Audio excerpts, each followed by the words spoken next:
जत तालुक्यातील करजगी गावात 4 वर्षीय चिमुरडीवर अत्याचार करून तिचा निर्घृण खून करणारा आरोपी पांडुरंग सोमान्ना कळी वय वर्ष 45 राहणार करजगी याला सांगली येथील जिल्हा व सत्र न्यायाधीश श्रीमती जे मोहंती यांनी फाशीची शिक्षा सुनावलेली आहे।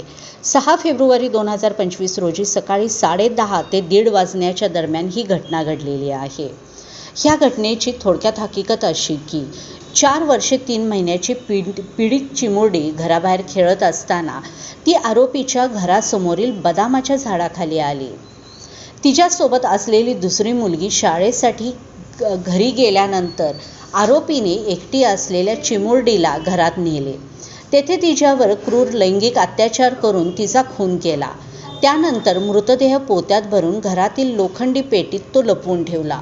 हा खटला पूर्णपणे परिस्थितीजन्य पुराव्यावर आधारित होता। घटनास्थळावरील रक्ताचे नमुने, आरोपीच्या कपड्यावरील रक्ताचे डाग, DNA तपासणीचा अहवाल, न्यायवैद्यकीय प्रयोगशाळेतील निष्कर्ष तसेच पुराव्याची अखंड साखळी न्यायालयामध्ये सिद्ध करण्यास सरकारी पक्षाला यश आले। सरकारी पक्षातर्फे जिल्हा सरकारी वकील प्रमोद अंकुश भोकरे यांनी प्रभावी युक्तिवाद करत सर्वोच्च आणि उच्च न्यायालयाच्या निर्णयाचा आधार घेत हा गुन्हा रिअल स्टेट ऑफ रेअर स्वरूपात असल्याचे न्यायालयाच्या निदर्शनास आणून दिले। न्यायालयाने हा युक्तिवाद ग्राह्य धरत आरोपीला फाशीची शिक्षा सुनावली।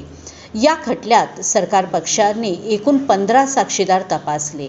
फिर्यादी, पीडितेची चुलत बहीण, ट्रॅक्टर चालक तसेच स्वतंत्र साक्षीदार राजकुमार रेवाप्पा मैत्र यांच्या साक्षीसह वैद्यकीय पुरावे न्यायालयात निर्णायक ठरले। या गुन्ह्याचा तपास तत्कालीन उपविभागीय पोलीस अधिकारी सुनील साळुंखे आणि उमदी पोलीस ठाण्याचे तत्कालीन प्रभारी पोलीस उपनिरीक्षक संदीप कांबळे यांनी सखोलपणे करून अवघ्या 13 दिवसात दोषारोपपत्र न्यायालयात दाखल केले। फिर्यादीतर्फे डॉक्टर तौहीद रियाज जमादार यांनी काम पाहिले। तसेच पोलीस अधीक्षक तुषार दोशी आणि अप्पर पोलीस अधीक्षक कल्पना बारावकर यांच्या मार्गदर्शनाखाली सहाय्य पोलीस निरीक्षक मुस्सर शेख, PSI संजय कापूरकर, पोलीस शिपाई शिवाजी माळी, कोर्ट पैरवी अधिकारी वंदना मिसाळ आणि रेखा आनंदा खोत यांनी न्यायालयातील कामकाजात मोलाचे सहकार्य केले। या निकालामुळे बालकांवरील लैंगिक अत्याचार आणि खुनासारख्या गुन्ह्याविरोधात कठोर संदेश गेला असून अशा विकृत प्रवृत्तींना कायद्याचा धाक अधिक बळकट होईल अशी प्रतिक्रिया यावेळी व्यक्त करण्यात येत आहे।